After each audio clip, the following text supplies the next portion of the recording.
रब्बी शरह सदरी वयस्सरली अमरी वहलुल उक़दतम मिन लिसानी यफ़क़हू क़ौली। मैं हूँ हारून इकराम, motivation speaker, writer, trainer and life coach. आप सबको वेलकम करता हूँ कामयाबी विद हारून इकराम में, पाकिस्तान का वाइड यूट्यूब चैनल जिसमें हम लाते हैं आपके लिए कुछ नया, कुछ खास।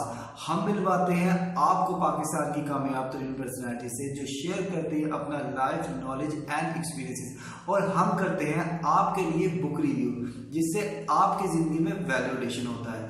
और आज जिस किताब का रिव्यू मैं करने जा रहा हूँ वो किताब एक शाहकार है। जी हाँ, किताब सितारों से आगे बाय डॉक्टर मोहम्मद आरिफ सिद्दीकी। ये किताब एक शाहकार है क्योंकि इस किताब में बहुत ज़बरदस्त स्टोरीज है। मैं कहता हूँ ये किताब आपको ज़रूर पढ़नी चाहिए, ज़रूर पढ़नी चाहिए क्योंकि अगर तो आप टीचर हैं और ट्रेनर हैं तो ये किताब आपके लिए एक टूल किट के तौर पे इस्तेमाल हो सकती है, क्योंकि इस किताब में स्टोरीज़ हैं, मोरल स्टोरीज़ है, अखलाकियात पे, टाइम मैनेजमेंट पे, दूसरों के साथ किस तरह बिहेव करना है, मुक़ब्बल वतनी क्या है, कामयाबी के राज क्या है। इस किताब में मोर देन 60 स्टोरीज़ है जिसके अंदर एक दो सफ़ों की स्टोरी है और उसके नीचे बाकायदा हाइडिंग में लाइन्स में लिखा हुआ है कि इसका मतलब क्या है। अब इस किताब के जो राइटर हैं डॉक्टर मोहम्मद आरिफ सिद्दीकी, इन पे अल्लाह तबारक व तआला का बहुत करम है। ये जिस भी फील्ड में पाँव रखते हैं अल्लाह तबारक तआला इनको कामयाबी से नवाज देता है। डॉक्टर मोहम्मद आरिफ सिद्दीकी ने कराटे करना शुरू किए तो इन्हें गोल्ड मेडल से नवाजा गया। इन्होंने एजुकेशन में पाँव रखे तो PhD इन माइंड साइंसेज में कर ली। राइटर बतौर अपने आप को राइटर अपना लोहा मनवाना चाहे तो मोर देन 20 बुक्स इन्होंने अब तक ये लिख चुके हैं। और इनकी एक किताब और सेटिंग एंड टारगेट, ये इनकी किताब HEC से रिकमेंडेड है। और ट्रेनिंग की साइड पे आया जाए तो इन्होंने पाकिस्तान का ऐसा कोई सेक्टर नहीं है जो इन्होंने छोड़ा हो। पुलिस, सुई गैस और स्कूल्स, एकेडमीज, कॉलेजेस, पाकिस्तान के हर हिस्से में इन्होंने अपनी कंट्रीब्यूशन की है, सर्व किया नेशन को। मोर देन 10 लाख से ज़्यादा ये लोगों को एजुकेट कर चुके हैं, बता चुके हैं, समझा चुके हैं कामयाबी के गुण कीज क्या है। हमारा नेक्स्ट सेगमेंट है कि आपको ये किताब क्यों पढ़नी चाहिए। ये किताब अगर आप टीचर हैं और ट्रेनर हैं तो आपको ये किताब ज़रूर पढ़नी चाहिए, क्योंकि हमें अपने स्टूडेंट्स और सामीन को समझाने के लिए बेहतरीन तरीकाकार है, कोई बेहतरीन सी स्टोरी जो कि आपको इस किताब में मिल जाएगी।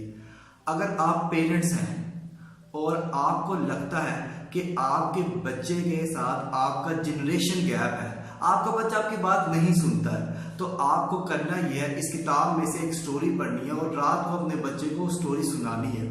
और सुनाते वक्त आप अपने बच्चे से पूछना कि बेटा आपको क्या समझ आया या आपके क्या पॉइंट ऑफ व्यू है। इससे आपका और आपके बच्चे के दरमियान जो जनरेशन गैप है वो कम होगा। दर हकीकत होता ये है कि हम लोग टीवी के साथ बच्चों को लिंक करवा देते हैं और फिर हमारा अफसोस ये रहता है कि हमारे बच्चे अदब क्यों नहीं सीखते, हमारे बच्चे जो है वो पढ़ाई में अच्छे क्यों नहीं है, हमारे बच्चे इज्जत क्यों नहीं करते। तो ये किताब उन लोगों के लिए है जो कि इस सेक्टर में कोई भी पब्लिक डीलिंग है, तो ये किताब उनके लिए हाईली तौर पे रिकमेंडेड है। और मैं सबको ये चाहूँगा कि ये किताब ज़रूर पढ़ें क्योंकि ये किताब बहुत अच्छी है। आप एक बार पढ़ना शुरू करेंगे तो आप टिल एंड तक इस किताब को पढ़ के छोड़ेंगे। अच्छा जी, इस किताब के अंदर बेसिक मोरल स्टोरीज है और मैं अपनी फेवरेट स्टोरीज जो है जो कि मेरे दिल को छुई है वो मैं आपके साथ शेयर करूँगा। और सबसे पहली जो स्टोरी है वो है जन्नत और जहन्नुम। एक शख्स को अल्लाह तबारक व तआला की तरफ से इनाम मिलता है कि वो जाए और जाके जन्नत और जहन्नुम देख रहा है। सबसे पहले वो शख्स जहन्नुम में जाता है। जहन्नुम में जाता है तो क्या देखता है कि वहाँ पे जहन्नुमियों की लंच ब्रेक चल रही है। जहन्नुमी अपनी सज़ा काटने के बाद लंच ब्रेक के लिए आए हैं। तो वो शख्स बड़ी हैरानी से देखता है कि अब क्या होगा। एक बड़ी सी टेबल जहन्नुम में लगी हुई है और उस पे सामने सूप का प्याला है। सूप का प्याला बहुत गर्म है और उसमें से भाप निकल रही है। अब हम लोग जब सूप पीते हैं तो हमारी बाजुएं जो है वो बेंट होती है, ठीक है। जब हम सूप पीते हैं तो इस तरह करके यूँ पीते हैं, हमारी बाजुएं बेंट होती है। लेकिन जहन्नमियों की बाजुएं बैंड नहीं थी, उनकी बाजू सीधी है। वो चम्मच डालते हैं, इस तरह डालते हैं, यूं इस तरह लेते हैं तो ऊपर जाता है, तो सारा का सारा सूप उनके इस हिस्से पे गिर जाता है और वो चीखते हैं, चिल्लाते हैं, उनकी स्किन सड़ जाती है और खून के फुहारे निकलना शुरू हो जाते हैं। ये तमाम उन लोगों के साथ हशर हो रहा होता है जो कि जहन्नमी है। ये वाकया देख के वो शख्स घबरा जाता है और फरिश्ते को कहता है कि मुझे जन्नत में ले चलो। अब जन्नत में जाते हैं तो जन्नत में भी लंच ब्रेक चल रहा है, जन्नत में भी लंच ब्रेक चल रहा है और जन्नती जो है वो भी टहलते टहलते आते हैं, सामने वही सूप का प्याला है और उसी तरह से उनकी भी बाजुएं, अच्छा हैरानी की बात है कि उनकी बाजुएं जो हैं वो बेंड नहीं होती। अब वो भी देख के परेशान होता है कि क्योंकि इस तरह देख रहा होता है वो कि या अल्लाह अब क्या होगा, क्या इन पे भी सूप गिरेगा, ठीक है, होगा क्या।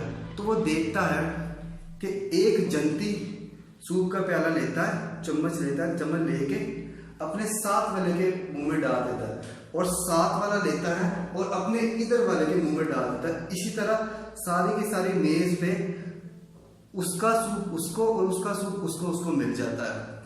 जन्नती वो लोग हैं जो हमेशा एक दूसरे का ख्याल रखते हैं और जहन्नमी वो लोग हैं जो तबका खुदगर्ज है, जो सिर्फ अपने बारे में सोचता है, अपनी भूख के बारे में सोचता है। और जन्नती वो लोग हैं जो हमेशा दूसरों का भला सोचते हैं, जो कहते हैं कि तेरी भूख मिट जाएगी, वो कहता है ठीक है तुम्हारी भूख मिट जाएगी।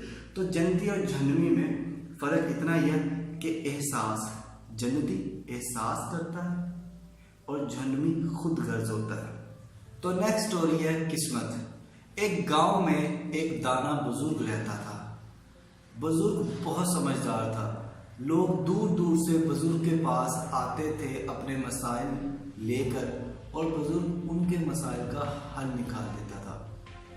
एक दिन गांव के कुछ बच्चों को शरारत सूझी। वो बुजुर्ग के पास आए और आके कहते हैं कि बताओ बुजुर्ग, हमारे हाथ में ये चिड़िया का बच्चा है, क्या ये चिड़िया का बच्चा जिंदा है या मर गया है। अब बच्चों की शरारत ये थी, बच्चे सोच रहे थे कि अगर तो बुजुर्ग कहेगा कि चिड़िया का बच्चा जिंदा है तो हम उस बच्चे को मार देंगे और कहेंगे बुजुर्ग बच्चा तो मर गया है, और अगर वो कहेगा मर गया तो हम उसे शो करके दिखाएंगे कि ये तो जिंदा है। अब बुजुर्ग भी बुजुर्ग था और बहुत दाना था। बुजुर्ग ने बच्चों की शरारत भांप ली और बुजुर्ग ने बच्चों को कहा कि ये तुम्हारे हाथ में है, अब इस चिड़िया की किस्मत तुम्हारे हाथ में है, चाहो तो इसे मार दो, चाहो तो इसे छोड़ दो, इसे जिंदगी बख्श दो। जी हाँ, इसी तरह हमारी जिंदगी भी हमारे अपने हाथ में है। अगर हम उसे बनाना चाहते हैं तो बना सकते हैं और अगर बड़ा ख़त्म करना चाहते हैं तो हम कर सकते हैं। अगर हमारी ज़िंदगी मकसद के साथ है तो हम अपनी ज़िंदगी को बना लेते हैं, और अगर हमारी ज़िंदगी का मकसद नहीं है तो हमारी ज़िंदगी भी कुछ नहीं है। और नेक्स्ट स्टोरी है कामयाबी का राज। प्रोफेसर साहब क्लास के अंदर दाखिल होते हैं और कहते हैं कि क्या आपको मालूम है कि सकरात ने कामयाबी का राज किस तरह से बताया है। तो क्लास कहती है नहीं। प्रोफेसर कहते हैं मैं बताता हूँ तुम्हें कि सकरात के नज़दीक कामयाबी का राज क्या है। एक दिन सकरात के पास एक शख्स आता है और आके कहता है कि सकरात बताओ मुझे कामयाबी का राज क्या है, बताओ तुम कैसे कामयाब हुए हो। तो सकरात कहता है सुबह 4 बजे दरिया के किनारे आ जाना, मैं वहीं पर हूँगा, मैं वहीं पे तुम्हें बताऊँगा कि कामयाबी का राज क्या है। वो शख्स सुबह 4 बजे दरिया के किनारे पहुँच जाता है और क्या देखता है कि सकरात पानी में खड़ा है। सकरात उसे कहता है मेरे पास आओ। वो दरिया के अंदर आता है, पानी यहाँ तक होता है। सकरात कहता है और पास आओ, पानी यहाँ तक आ जाता है। सकरात कहता है और पास आओ, उस शख्स के पानी यहाँ तक आ जाता है। सकरात कहता है डुबकी लगाओ पानी में, तुम्हें पानी के अंदर कामयाबी का दरवाज़ा मिलेगा। वो शख्स डुबकी लगाता है और देखता है पानी के अंदर कि कोई भी दरवाज़ा है कामयाबी का, लेकिन उसे पता चलता है कि कोई कामयाबी का दरवाज़ा नहीं है। वो काफ़ी देर ढूंढता रहता है, लेकिन जब उसकी सांस रुकने लगती है तो वो ऊपर उठता है तो सकरात उसका सर पकड़ के दोबारा से उसे दरिया में डुबा देता है। वो फिर उठने की कोशिश करता है, सकरात फिर उसका सर पकड़ के उसे दरिया में गिरा देता है। वो फिर उठने की कोशिश करता है, सकरात उसे फिर दोबारा डुबा देता है। एक वो लम्हा आ जाता है कि वो शख्स सकरात को धिक्का मारता है और सकरात दूसरी तरफ जाकर गिरता है और शख्स को सांस आती है। वो शख्स इस तरह से करता है और कहता है, सकरात क्या तुम्हारा दिमाग खराब हो चुका है? कहता कि क्या सकरात तुम पागल हो चुके हो, तुम मुझे मारना चाहते थे? तो सकरात बड़ी जबरदस्त बात कहता है। सकरात कहता है कि मुझे एक बात बताओ, उस वक्त जब तुम पानी में थे तुम्हारी क्या ख्वाहिश थी? क्या तुम्हारी शिद्दत की ख्वाहिश थी? वो शख्स कहता है कि मेरी शिद्दत की ख्वाहिश थी कि मैं सांस ले सकूं। तो सकरात कहता है, मेरी भी यही ख्वाहिश है, मेरी भी यही कामयाबी का राज है कि मैं सांस लेने के नज़दीक अपनी कामयाबी को देखता हूँ। जिस तरह तुम्हारे लिए सांस लेना ज़रूरी है, इसी तरह मेरे लिए कामयाबी ज़रूरी है, इसी तरह मेरे लिए इल्म ज़रूरी है, इसी तरह मेरे लिए सीखना ज़रूरी है।